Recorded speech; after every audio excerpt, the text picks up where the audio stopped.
Hello and welcome to my shop. This is Jim Dedman, Sawlogs Plastic Hubs. Hope you enjoyed today's video. We'll be doing something interesting, so hang around, let's have fun. I'm doing this video about this tool for my newer viewers, people like that hasn't been on here in a while. And this is the steps I go through, and from when it come in from eBay as a used tool with some damage to the complete process. And the reason I built this tool is because I wanted one for aluminum. I hope I'm going to give a shout out to Lance and Patrick over at Active Atom. And they've been really good about commenting on my videos. And when this one comes out, this is kind of the thing that I really like doing, making tooling.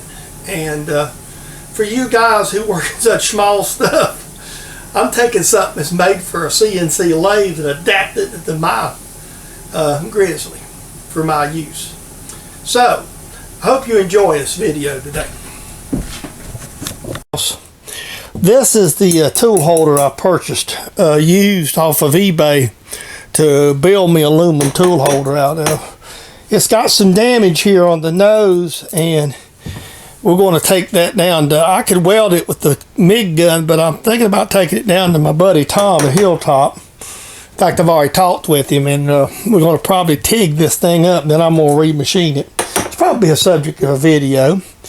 I'm not going to use a milling cutter in a drill chuck, but I have but this tool that I have here is basically, so I try to clean it off, is this tool I have, and I'll show you in a second, has a damaged pocket. And we're going to do a repair on it. I actually bought it cheap, and I'm going to make it into an aluminum tool. And you're going to see that I'm going to go see a friend. He's going to do some MIG welding for me. So what I've done is I need to know the angle of the pocket here. So what I've done is basically put an end mill in the mill, lined everything up flush, and just clamped it where it's square. And then I put my angle finder on the tool. So now when I get back where this is welded, I can just put another end mill in properly, obviously. And then we can come in here at a proper angle and remill that. And that's the whole plan. And so that's what I was doing. Actually, I went and took a picture of it on my phone. Now we'll just take this out. I gotta clean up here in a minute. So you see this tool's beat up, and so the plan here is we're going to salvage this tool. And I bought it because one of the ways that I bought it cheap, so I knew that. So we're going to, it's been hit. It would actually work the way it is, but it don't seem to look like it's going to. All right, we'll get back to you. You want to see where I'm hanging out today? I got Mr. Tom doing some work over here. He's grinding some tungsten here. He's going to fix us up. In case you've heard me talk, I brought my tool down to see him and to pay him a visit. We hadn't got to visit in a while, so while he's doing that, you heard me mention I picked this tool up we're going to use for aluminum. And I didn't want to MIG it because of putting extreme heat into it. So I thought I'd come down here and see my buddy. He can wave. What's up, guys? How you doing? See, he's hanging out today. See how much trouble we can get into. So I'm going to let him get ready. We're not going to do no welding shots and embarrass him on camera today. Okay, see? Tom played with the welder. I don't know if you can see this as I'm GoProing today. So he got us all welded up on the end. We'll take it back home and massage it. Besides, I need an excuse to come down and see him anyway. We don't get to hang out very often. It's something like 45 minutes or so from one place to the other. Yeah, it ain't like we cross the street from one another. All right, well, I'll get this off for you. Now I'm back in my shop today, and Tom You was probably with us the other day when I went down to visit Tom at Hilltop, and he graciously tigged this up, and we had a good visit. So I wanted to see my buddy anyway. So we're just going to go in here now where Tom tigged this and get it back flat. So that's the first thing. Now, the way I know I got the right angle is, obviously you've seen what I did. Just used the mill, set it in position, took a digital protractor, and I'm within 1/10 of a degree of the way it's set up now. So we're going to go in here real lightly, make sure we don't kiss the back, and we're going to just kind of mill, just so all this is loose, out where we welded, just a little bit, just to kind of start to cut it off. But again, we're not really wanting to touch anything, so we're going to try to stay away from the original as much as possible. If we are on it, we need to get it off. So basically the goal here is to kind of try to square this off the bottom to blend. So I'm going to kind of back off where I can see it, and then we'll have. Evidently I was talking and not taping. So I've got the holder ready to be used now, and I've repaired it. I bought this holder for $12, and I really overpaid for it because of the damage in it. But so basically, you know, when you seen it earlier when it was brought in, that it was, the end was boogered, burnt, knocked way off and such. So I just disassembled it here for you. So I went down to see Tom down at Hilltop, and he tigged this right here in the end and filled this end up with TIG. You seen on camera just a minute ago where I just took an end mill and just went in there right lightly and kind of milled this pocket back. Where the weld stuck off here, I just took belt sander and just sort of knocked it off. All right, and I went in and I don't know if I showed this on camera or not, with an end mill to take this here out. So the reason behind that is I was trying to use a lock screw. The Kennametal has two different styles of holders, and one's a lock pin style, one's a screw style. This was an original screw style. So what I did is I lined it up on the mill at the correct angle and took a number 2 drill bit and drilled the hole out. And you see me pop it apart. So the lock pin fits down in it just like this. The insert fits in it just like that. And on these locking Kennametals, this don't say lock on it because it wasn't a locker, but on a locking you always want to lock it towards the direction the insert's cutting. So you do that, and 1/8 inch Allen wrench, which reach both sides, and now we've got a really good tool. So now I can proceed to do my conversion to do the milling operations to make this a dovetail cutter holder. So with that being said, we got this success. Now I'm not going to, usually sometimes I go in here and take this out, but being as I'm going to use this as an aluminum holder, I'm not going to do that. So that's where I'm at right now. All right, now what I'm going to do here is I'm going to basically set a arbitrary 0 with this. This doesn't really matter if it's, you know, this is one of these deals that don't matter. I've laid this out to where I have a certain amount of stick out here, and this is just sort of scribed or marked in the middle of the tool. So what we're going to do here is we're going to just go ahead, we're just going to touch this, and we're going to set this up. I'll check my speeds and just kind of back it off. There's a little scratch right there. It kind of gives me look like I'm about halfway. What we're going to do is we're going to take this thing, and this is where we start from. And typically when I'm doing this, right now I'm going to get the tool mill fired up. I'm using cool mist today because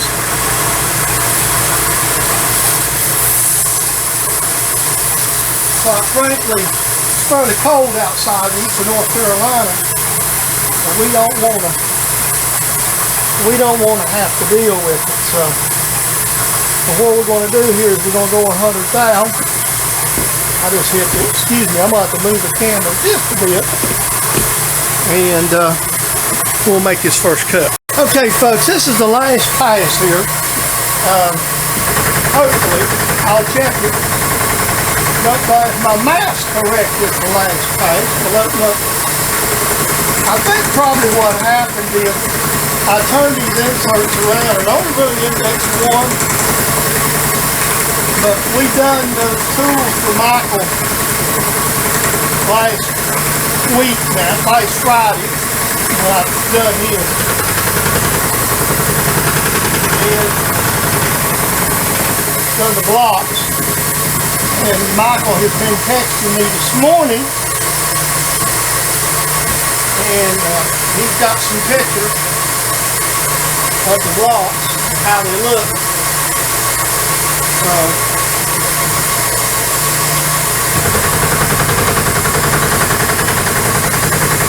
I don't think the 100 thousandths is actually the problem. I think that insert corner was just worn. And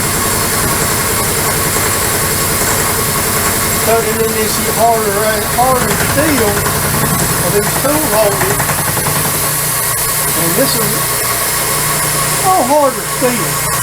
This is always fun to work with, and I know you've heard me say that a lot. I'm going to cut the air off, and we're going to measure this. We're looking for somewhere around 420 thousandths depth, according to what I checked a BXA block. So let's see how close we are. We're within 1,000ths too. This is 419. Plenty good enough. All right. I'll set up for the dovetail now. I mean, this is sort of a routine thing for me, so. Okay. So, I know you've probably seen this, but I'm going to kind of just run through this again. And this is just the way I do this. And what I like to do is, the reason I find zero, or use the zero method, and I've probably explained this and beat this horse a lot, is it just is better to do it. And the other thing that's really critical about doing a dovetail is leaving a step. And I gotta find where the insert is. There it is. And what I'm doing is, again, I'm pretty simple about this. That's an 8,000ths feeler gauge, and I just push it down on there tight. Just like that. That gives me about 8 thou. Another thing I want to be really, really careful about is the conventional cut instead of climb cut. So I won't start on this side. The reason being, especially with a tool holder, this as tough as this thing is. So what we're going to do is we're just going to roll this up here in the center. And the zero number, let me turn to the DRO. Right now it says it's off about 12 thousandths. That number isn't important. What it is more, I'm using the DRO for a reference number. So what we're going to do is we're going to start the spindle up, make sure everything clears, which we did. And I also want to leave it on the DRO for a second. And all I'm doing is just feeding over until I hear it contact. Just right there. Now, what that does is give me a reference to know where I'm at. And then I will set my first pass. Let me get the cooling mill started this morning. The one thing about these knockoff cool misters compared to the Novas, and that I've noticed, I'm gonna run this pretty heavy, is you don't have a good control. And I'm just gonna go, the first cut can be heavy, So I'm gonna go 50 thousandths. And so I've started at minus 50, so I'm gonna go 50 thou. And we'll go ahead and lock the table so it doesn't move. And I'm just gonna swing the camera down to the mill. I don't do the fancy 2-camera shots, folks. And then I'm just gonna let it go right in there. Randy Richard, if you happen to be watching my video, I'm working that tool again. And this is a Randy Richard in the shop insert dovetail cutter. And I will tell you, I've had mine for a while. I've cut a lot of dovetails with it. Excellent product.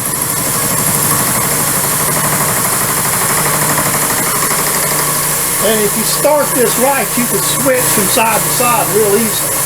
So now, I'm going to roll this back up to the DRO. And now you notice I'm at minus 102. So now what we're going to do is go to plus 102.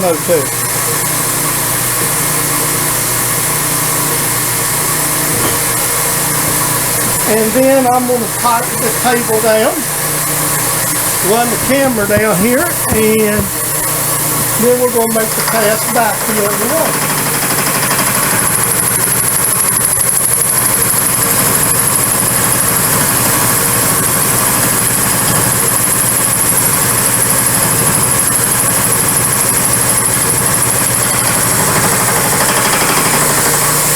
And I will continue this method until I get the dovetail to death. That's the way I do it. It's very simple, very effective. I'll go ahead and do another cut, and while I got the camera rolling, and I'm going to say something, and it just occurred to me while I'm making these passes that I have a DRO, and some of my viewers don't, but I can tell you what one could do. One could have indicators set up on his table. I know a lot of guys do that, use indicators. You'd almost need 2 or maybe a good 1-inch travel indicator to do this. And it would actually, it'd be just as easy since this is a hole pattern. Now one of the things I'm going to do is the deeper I get, the lesser the cut's going to be, because you're going up the insert. Especially when you're dealing, a lot of it you got to know your material. So this is a case with the tool holder, and it's pretty dang tough. I make 2 pretty healthy cuts at maybe like 50 thousandths or so. Then I'm stepping down to 20.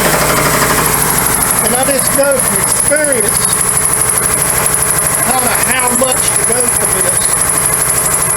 So,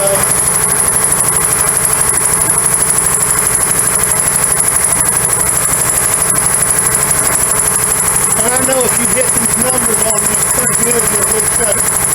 So what I'm going to do is I'm just kind of roughing it out, and I will start taking measurements here pretty soon. And so actually after this pass, so I'm going to move it over the other side and take the pass. I'm getting set up. Now when I'm doing something like this, it's just, I know it's probably, Mr. Pete says, we get a hold of that stick and we beat a dead horse a whole lot. In the YouTube world, I think we do. But then you always get new subscribers and such. So what we're going to do here is we're just going to kind of get a rough center. This doesn't, you know, I mean, you can go in here and edge find all you want, and quite frankly, you know, that's a good thing. But what I've determined, that this makes more sense to me on something like this, just that this isn't critical.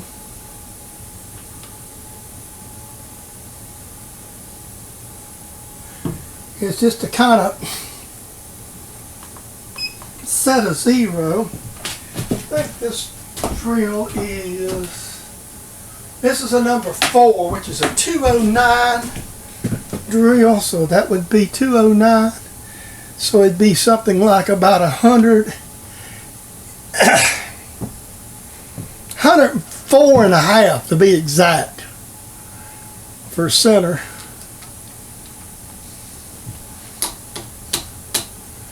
Close enough. So that's our 0 in this axis.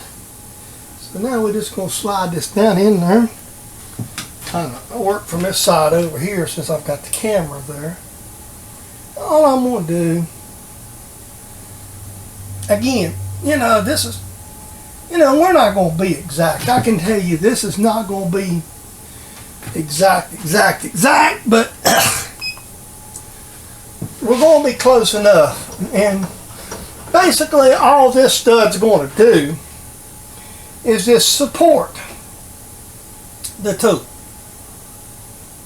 Now, I've had viewers in the past, let's find the half of X, and we'll come over to 0, and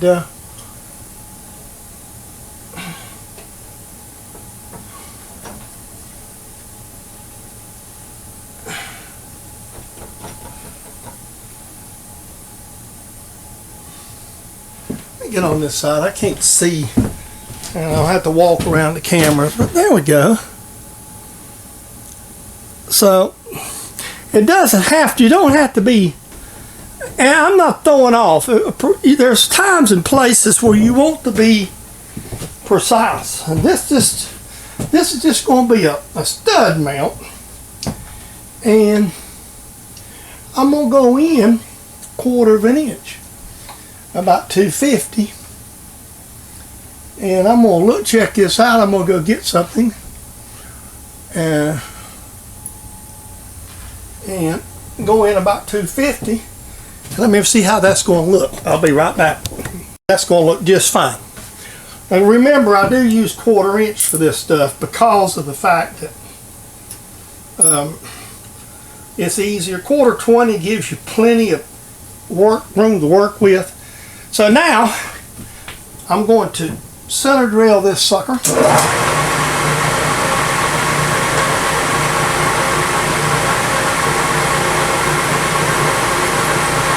All it was the drill was just a little dull.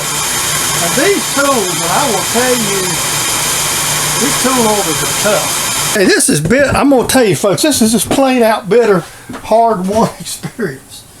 I've been contacted by viewers about these tools a good bit over the years, and about them, and about doing them. And the biggest thing I hear from a viewer or subscriber is that these things, well, I had trouble putting my studs in, or I had to do this, or I had that. Well, there's two things you got to do, and that's one of them's a good sharp tap. Secondly, you won't, and you noticed I'm being very careful. Even though this is a 1/4 inch tap, you can break one of these in just a little bit. And you know I'm only drilling with 50% threads in it. And you can see the difficulty. In fact, I'm going to go get a tap handle, and we're going to do this a little carefuler, because it's got to be careful. Another thing, I don't through tap these things neither. I went down about 1/4 of an inch, just enough to get a good hold on it. That's all I need is a good hold. Something for the screw to hold. These, and I'm on, like I say, this is just fair warning. This is very tough material. It's very hard to tap, very hard to drill. Part of the reason for the 1/4 inch is because of that, and drilling with 50% threads. We're going to Loctite this. It's not really going to matter. So we're going to go over here and get set up on the lathe. Also, you want to Loctite this and Loctite it good. And because I'm only going 50% of the threads, I got green Loctite 609. I use this pretty exclusively for this kind of work. You notice I hadn't cut the rod off yet, and the reason for that is I'm going to kind of lay it out on the, and you see, That's another advantage of having a set of chuck jaws on your vise, the way I've got these laid out. You can really literally put this in there and tighten it up and get it good and tight. So I've got enough to hold it. That's all we need, because all this is going to do is hold it. So we're going to go over to the lathe. Several ways to do this. Now, I'll tell you, this kind of my favorite is what I just did. Is I just prefer to lay it on my lathe, line the center up, kind of to the center line to get an idea of where center is going to be. Take some marker, a Sharpie marker, diaper marker, whatever, and just mark it. No scales, no measurement, none of that gas, and just cut it right off. Then I'm going to go to the sander, the belt sander, and sand it. Okay, now there is the completed tool. Let me zoom in for you here. There is the completed tool mounted on my lathe. So that's it. So that's the start to finish of this rebuild project. So I'll hold it up and we'll do a recap here in just a minute. Okay, here we go. This is the completed tool that I have finished on the lathe to do my aluminum tool project with. You've seen this from start from when I bought it to where it's down at Tom's being welded, milled, everything. I hope you enjoyed the video. So let's put a disclaimer out of the way. This video is my idea how to do things. It's not the only way. So I hope you enjoyed it today. The other thing, comments are always welcome. Please take the time, if you feel so inclined, to make a comment on my videos. Also, I appreciate all my subscribers, the new ones and the new ones. And finally, the other disclaimer. This is a copyrighted production of James Dedman, Sawlogs Plastic Hubs, for your enjoyment on YouTube. Thank you. Have a great day, and we will see you in the next video.